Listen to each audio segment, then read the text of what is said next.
All hell is broken loose here at Uncensored, and hell brought with him a baseball bat. Oh, Dusty Rhodes was a weird, wondrous, whimsical individual on wrestling commentary alone, one of the greatest wrestling minds in wrestling history. Even his bad ideas like the Shockmaster and the Chamber of Horrors match are so goddamn memorable. Dusty Rhodes is sorely, sorely missed. He left a tremendous impact on the professional wrestling business, and his commentary, even if a lot of it didn't make sense if you thought about it for more than 5 fucking seconds, you remembered it. Again, even if you didn't understand it. If you will. I'm CharleSting with the Retro Review WCW Uncensored 1997. Coming up on the 25th anniversary of this show, and my fucking goodness, this show has aged like a fine milk left on the dark side of Saturn. Some parts of it were really, really good. Other parts of it, the crowd was just fucking shitting all over the goddamn thing, because it was at this point that WCW was pummeling WWE into the fucking dirt. They were beating them down. This was just a week before WrestleMania 13, widely regarded as one of the worst WrestleManias of the modern era, at least of the 90s, outside of Austin versus Brett. Fucking tremendous match. But they were in Charleston, South Carolina, North Charleston Coliseum. Okay, so they're south or north? What is it? Oh, wait, that's right. You can't just have a south part of the state, because even if you do, there's still going to be a north part, because that's just how geography works. Enough about geography. 9,300 fans. Very loud for the opener, and had some murmurs through some of the matches, and then were chanting boring during some of the matches. But boy, they were white hot for that main event, and they were white hot for Sting! Sting is here, and then Sting attacked the NWO and pointed at Hollywood Hulk Hogan, and I'm just going to say it once again, like I've said in other videos, how the fuck do you mess that up? How do you mess up Hogan versus Sting? You had all this build, all this stuff. You had this nurturing, or the storyline you nurtured for a number of years. Even the producer doesn't agree with how they handled Sting versus Hogan. You weren't even alive then. I was 16. You're looking at me like you're going to kill me. He would have had Sting go over in what? You said 8 minutes? 8 minutes. 8 minutes? Man, that would have been about twice as long as the entrances were. He would have had Sting go over in a resounding fashion or whatever. You're just adorable, and you're making me, confused, and I don't understand how to form proper words here. God, you hate me. You really hate me, don't you? Cats are tremendous, by the way. Adopt, don't shop. You would have had Sting go over, and that's why I love you. Anyway, let's talk about this event. So, they were very loud at the start. They were doing some great stuff. Ice Train versus Max. That was Max Muscle. He was the bodyguard. If you'll be the bodyguard of DDP, you'll get a push for a little bit, but then you'll go away and you'll have some indie appearances. And unfortunately, the guy has passed away. He did live to be about 60. Ice Train also. It was weird how Ice Train would always have, like, modest appearances. He would be Am I Smooth? I don't know how I didn't figure out that Am I Smooth wasn't Ice Train. I don't know how I didn't understand that. Maybe because they took him out of the singlet. But anyway, let's get back to the whole Sting Hogan thing. All you had to do was have Sting beat Hogan. And you fucked it up. Oh, but he didn't tan enough. He wasn't motivated enough and everything. That's okay. Hogan was tanning up for about 50 fucking people on that night. Just have Sting win. Oh, but they got a big pop when he won, and they restarted the match at Starrcade 97. Yeah, and then they bungled the thing by having Hogan beat Sting in a convoluted, overbooked finish the next Nitro, and then they held the title up for 2 months, and then had Sting win at Super Bowl 98, and then he lost it to Randy Savage at Spring Stampede 98. And all that build, all that bullshit, torched. Fucking torch for no goddamn reason. Great job, WCW. You burned through piles and piles of money, not just Ted Turner's money, but money you left on the goddamn table. And I love WCW. I wish WCW was still around. Parts of it are in AEW, but that's another story for another day. Shivani, Heenan, and Dusty on commentary. They talk about the triangle elimination match. If Team NWO wins, they get carte blanche. They get to take over. This is during the time, right before this, I believe, that Eric Bischoff got suspended by J.J. Dillon, who had just gone over to WCW. Well, no. Was J.J. over there? J.J. might not have been there. I think that was Dr. Harvey Schiller coming in and doing that. Some of the stuff's a little bungled in my head, but he suspended him for either 30 days, 60 days, 90 days. I think it was think it was at least 30. But if Team NWO wins, they get carte blanche. If Piper's team wins, then Piper gets Hogan in a cage match down the road. He would do that anyway at Halloween Havoc 97. Go back and look at some of that match. It looks like Piper decided to eat Hogan's ass at one point. Seriously, check out the pause moments on that goddamn pay-per-view. And if Team WCW won, the NWO would have to give all the championships back, and they couldn't wrestle for 36 months. Which fucking telegraph... You could have said 6 months and people might have bought 36 months. Nobody believed that was going to fucking happen. Oh, the NWO is going to end. They weren't going to end the NWO in 1997. They probably should have ended by 98, but why do that when you could just get more blood out of this turnip and then shock Goldberg and end the streak and then do the finger poke of doom? And my God, WCW loves shooting themselves in the foot like they're Plexico Burrs. So, on no other wrestling fan produced show will you get a Plexico Burris line for no goddamn reason. So enough about that. Let's talk about the fact, well, the producers, I will bring the producer back on camera. He is just laying down a little bit. So Dean Malenko versus Eddie Guerrero for the United States Championship in a no DQ match. It's Eddie Guerrero and it's Dean Malenko. How could you go wrong here? Will Syxx show up and get involved like he has in their previous matches? Well, yes. Otherwise, why would I have said that? It was aggression from both. Eddie getting more boos. He would turn heel a little bit later in the year. Dusty talks about mudhole stomping. Heenan says, you just heard from our director of mudholes, Dusty Rhodes. That sounds more inappropriate than it should. They cut back to the NWO, because this is all about... This is what took away from the match. The match was given about 20 minutes, and about 5 of those minutes were spent talking about the fact that the NWO was backstage, Rick Steiner was laid out, and he was going to be part of Team WCW, and he's knocked out. Oh no. They're like, get some help, get some medical help. Hey, yo. And then they cut back to the ring. The belt gets involved. Eddie targets the knee. We cut back to Rick getting stretchered out. And then we cut back to the ring. And then we cut back to Rick getting taken out in an ambulance. And the match was good, but they were focused more on the NWO, which took away from it. Malenko hits a frog splash, but pulls Eddie up because he's so overconfident because Dean Malenko's really fucking good at the professional wrestling. Clover leap by Eddie, that was Dean's move. And then here's comes Syxx. He's got the video camera that he uses. He's got the belt. He steals the belt. Belt gets involved. Eddie actually grabs the belt from Syxx. And the camera gets... It looks like he was trying to hit Eddie in the head, but Eddie no-sold it, and it just went into the goddamn ring. Maybe his mullet decided to absorb the camera's power and say, no, toss camera away. And then camera to the head. 1, 2, 3. Dean Malenko wins the U.S. Championship. Okay, that was overbooked and convoluted. And that would be a recurring theme on this show. Either stuff would be overbooked and convoluted, or it'd be ridiculous. So, Mean Gene's backstage. We get Roddy Piper in his Icon t-shirt talking a lot. That's all Roddy Piper did was talk and shout and let it all out about Hogan and Rodman. And then the Horsemen come in and they're going to have his back. Because I guess the Horsemen were supposed to be part of this. We're supposed to be part of another match. I think it was supposed to be Mongo and Jarrett against Public Enemy.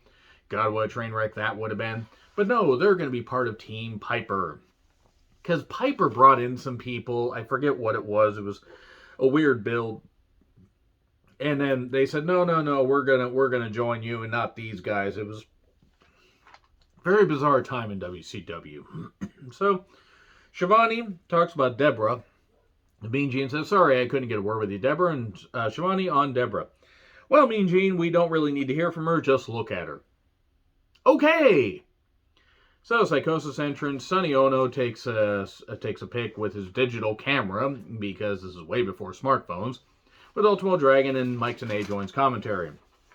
Ultimo Dragon with Sonny Ono against Psychosis in a very good match. Very good.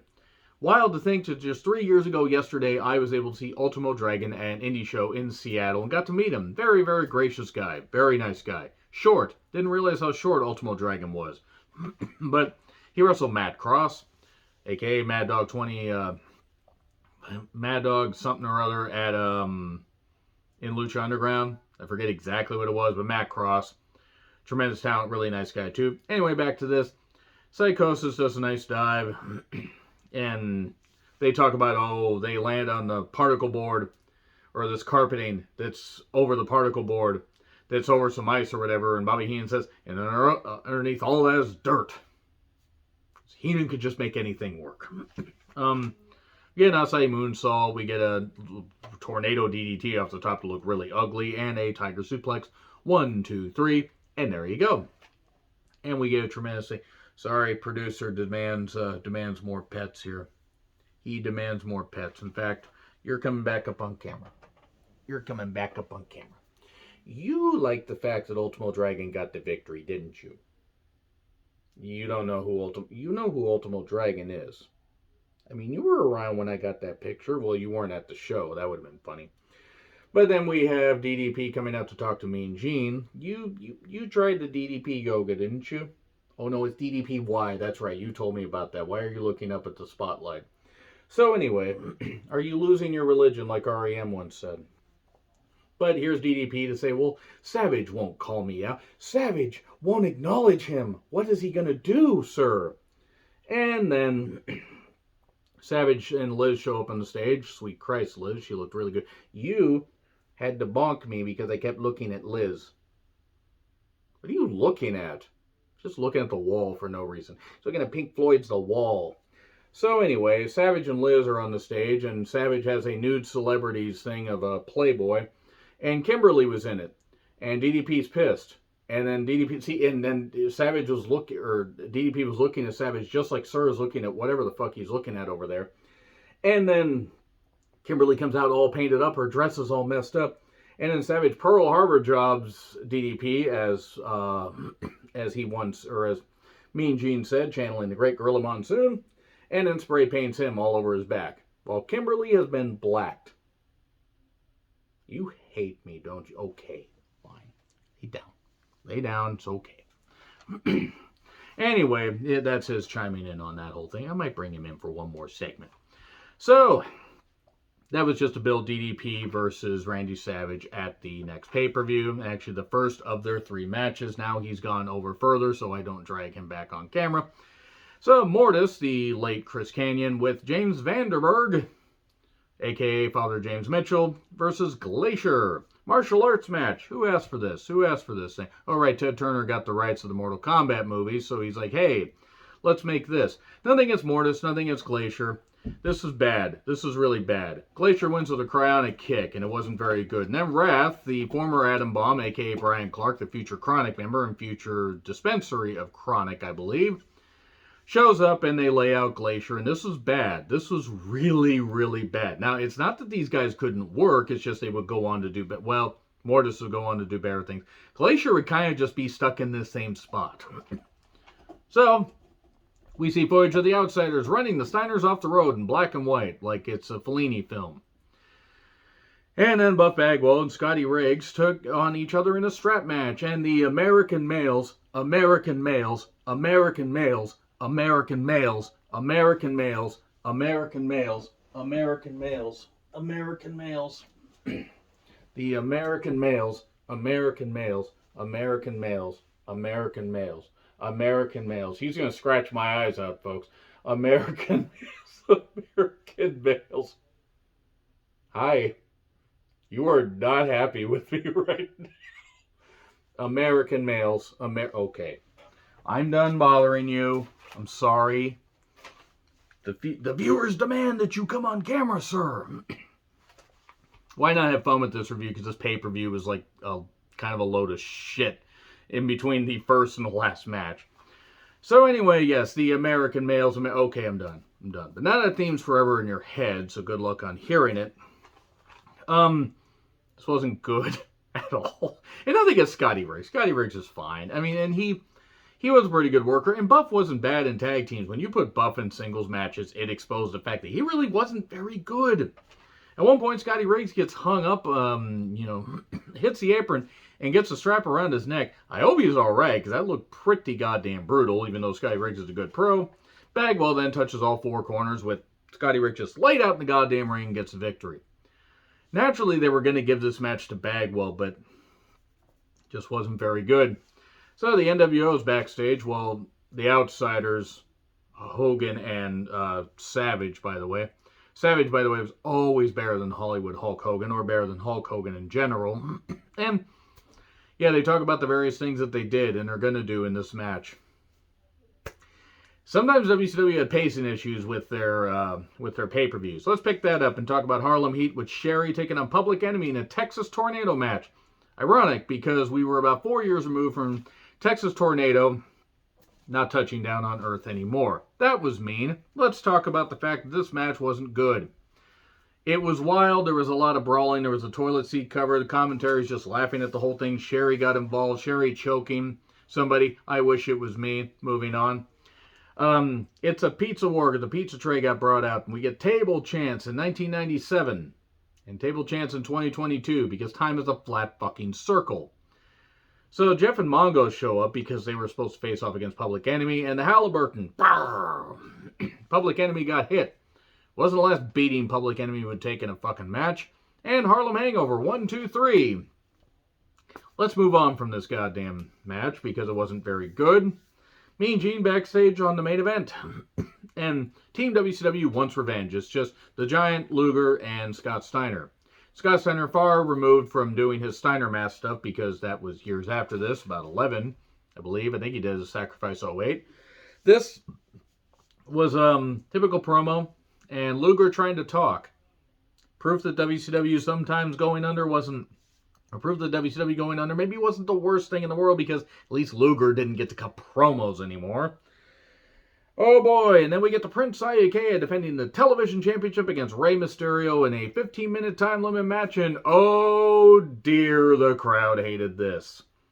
Prince Iakea was a good athlete, but just got a push out of nowhere. There's nothing wrong with getting pushes out of nowhere if you do it right. Unfortunately, the fans in Charleston, South Carolina couldn't give two flying fucks about this goddamn match. And they like Ray. This went forever.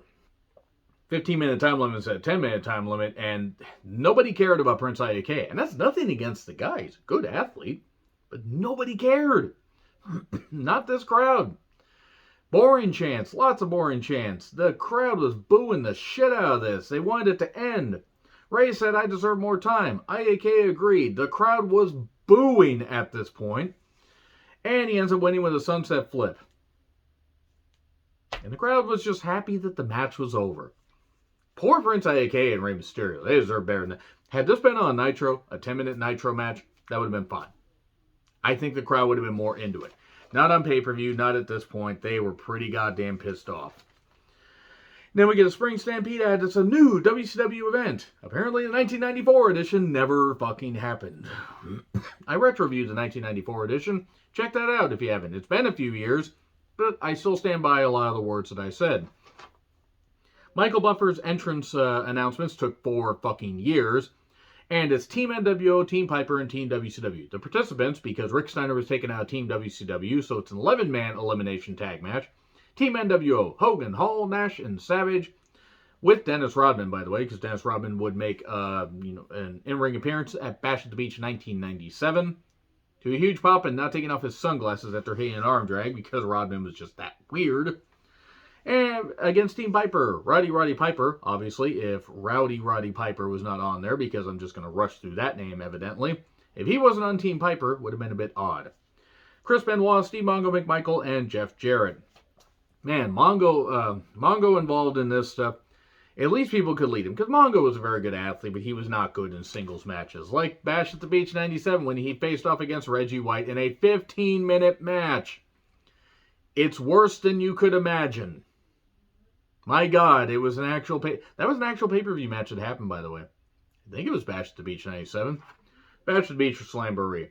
Team WCW, Luger, Scott Steiner, and The Giant. Elimination tag match. So, over the top rope elimination, pinfall, or submission. Everybody enters 3 at a time. So it's kind of a precursor to the Casino Battle Royal thing, where, people just enter according to the suits. Which, in AEW, by the way, just in case I hadn't hit you over the head enough with that's not the worst way to do it, because at least, by the way, you didn't just have one entrant, because it would have been fucking ridiculous if they had done it otherwise. And I think they did the same thing for... Did they do the same thing for War Games? No, War Games 98 was just if they could do They just had people come out, and they just had them come out quicker, and you could win before everybody got in there because they were done with fucking War Games. And they finished off that concept in WCW with War Games 2000. Thank you, Vince Russo. So, Luger was basically left on his own because the Giant got eliminated early. Piper, the rope got pulled down by Rodman, and Piper was trying to get into it with Rodman. He got led away in handcuffs. Such was the life of Roddy Piper. It was down to Luger against the NWO, and he laid out everybody. He eliminated Hall, he eliminated Nash, he torture-racked Savage. The crowd was roaring. This was the face turn in the organic building of like a push that could work for Luger. Unlike the Lex Express stuff that WWE tried about 3.5 years before this. And then the ref gets distracted, and we get a spray can to Luger's head. Oh no, or to his eyes, something. We're not exactly sure, because the camera cut really badly. And Hogan covered for 3. And there we go. The NWO celebrates, and then we get a pop from the crowd, and I know that you love this. I know you love this. The pop, the pyro pop, and Sting is here. Sting comes down. And you had not seen this, oddly enough, even though I rewatched it. And suddenly Sting, he's got the bat, the crowd's rumbling, everything. He hits Scott Hall, and the crowd roars, yay! I'm gonna have to give you other food to just celebrate this, aren't I?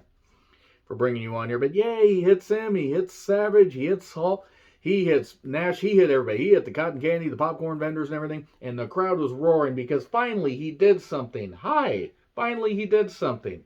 And did all this. And please don't extend your claws anymore. You're right near my eye. So yeah, he did all that and beat up everybody. Hell, brought with him a baseball bat. That's where the line from Dusty Rhodes came. And then he pointed at Hogan. And he stared at him. Just stared at him. Just pointed at him like he's pointing at me right now. And then, my God, what a roar. And boy, they never screwed that up at all, did they? Except we talked about that just about, 15 minutes ago. It's amazing that they screwed up Hogan versus Savage. Or not, well, they screwed up Hogan versus Savage. But Hogan versus Sting, they screwed that up quite a bit too. WCW love burning piles of money. So yeah, Uncensored 97 ends with the teaser. And who doesn't love being teased and tantalized and everything? My God, they screwed that up. So I hope you enjoyed the producer being on camera. He is going to kill me right after I post this review. So it's been fun. No, I'm kidding. Anyway, agree, disagree with what I said. Like, share, subscribe. Twitter handle in the description. I'm CharleSting. I'll see you soon.